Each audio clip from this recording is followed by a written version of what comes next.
even more. Cardboard Gangster. It's basically that song's about, you know, this in Glasgow, not just Glasgow, but and probably the whole of Britain. But I'm speaking from my point of view.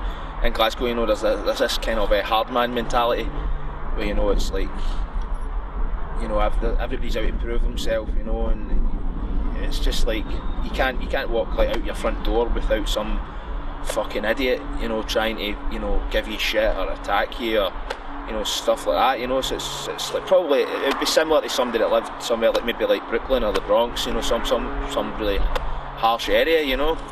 So Cardboard Gangster's basically about those types, you know, people that are like that.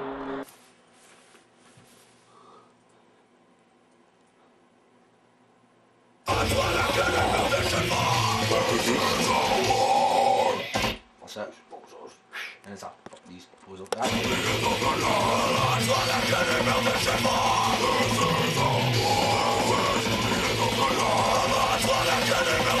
Recording vocals, especially the style of vocals that I do, you know, it's you'll probably see on video as well if there's any footage of like, recording and stuff.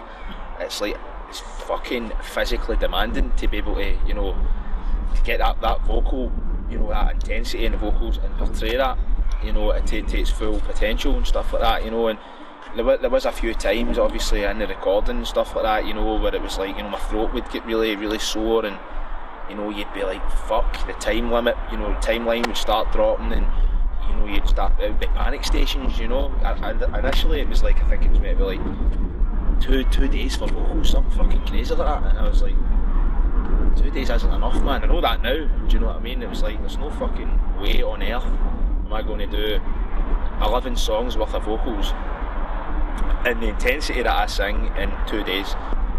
We recorded one day, the first day that I recorded the day after I arrived, so I was jet lagged.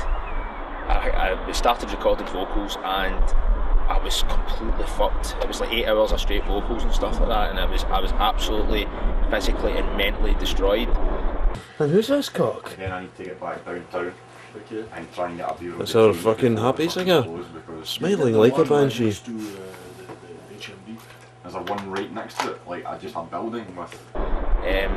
So the next day I woke up, my throat was really, really, really sore, obviously, for all you guys that are probably recording the same similar style of vocal. So it was kind of panic stations, and everybody was like, you know, I tried to go in the next day and it wasn't as good, it wasn't as strong and stuff like that. But rather than fuck it up even further, we decided to leave it a couple of days and, you know, my voice get better and it gets stronger, and we ended up, we managed to just do all the songs straight through after that, and I had to actually adapt my vocal style slightly. I sing with a lot of force, and JF was like, he was like, fuck, you know, he couldn't believe it, because I was actually the loudest that he'd ever recorded. He'd never recorded anybody that sang as loud, and he, you know, because of that, as a result, obviously, I think 8 hours of straight vocals on the first day, it fucked my voice up, you know, a bit. And JF, you know, he said to me after the period where we took out a couple of days off and I got myself back into shape, he said, you know, why don't you try holding back slightly, but still try to keep the bite there. And I was like, right, fuck it, you know, gave it a go, and fucking, it's amazing, you know. I totally readapted my vocal style to using less force, but it still sounds really, really angry and full. This here is the Motel Lido, and that there is the reception. It says it on the white thing. Look. Fuck you, mate. Your dick. Give me your dick. Fucking. Your dick.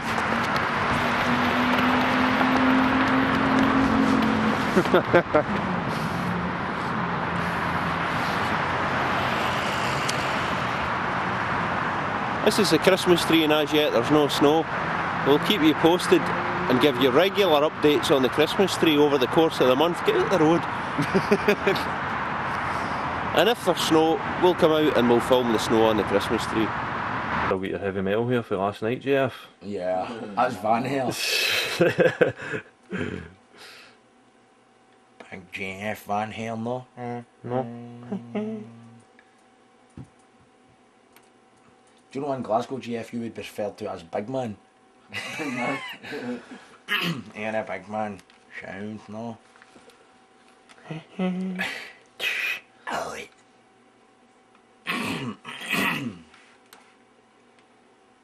The man's deep in thought.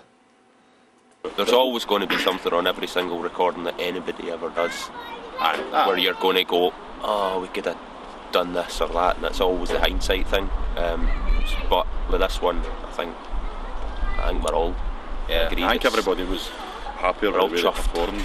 Captured the rage as well. Played. Yeah, that was amazing. Because I've said this in 1,000 interviews and stuff recently, but first record we didn't think it portrayed the way we are live and stuff. It was stale. Yeah, people. It was very sterile sounding. Whereas with this one, we just wanted it to basically be like, fuck's sake, you know, the way, because when we released the first record and we played live, a lot of people would be like, you know, you sound much more aggressive live and stuff like that. And we're like, yeah, I know, it was kind of down to production. Not to say that their first album doesn't sound good, because it does. If you were after that sound, we just at that time, because it was our first record, we weren't 100%. It was a learning process. We weren't, you know, we were like, oh yeah, we'll make it really big, but there's a line you kind of tread there, making things sound big, but keeping it raw, and we managed that on this record. You know, it sounds really, really intense in the recording. You know, it's very, what's the word? It's very bitey.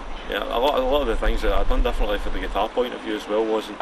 The first album, everything was exactly as the riff should be. Stop, start, perfect and all that. With this one, I wanted to put in lots of more noise and fucking noises in between and stuff that I keep getting. So it feels like you're really going for it, and it feels more like a live situation.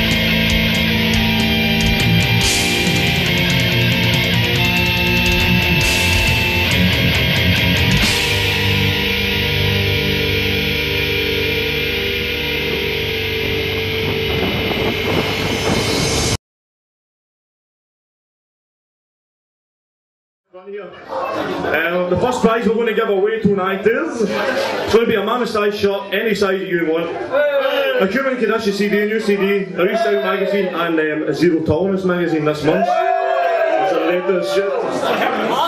The man size DVD as well. Just waiting for. I was going to ask for somebody good looking, but seeing what Danny's here, I'll use him. 114! Who has number 114? Good man. Hey, oh, no booing. Fuck's sake, I give you sweets and you're still booing. What the hell? Big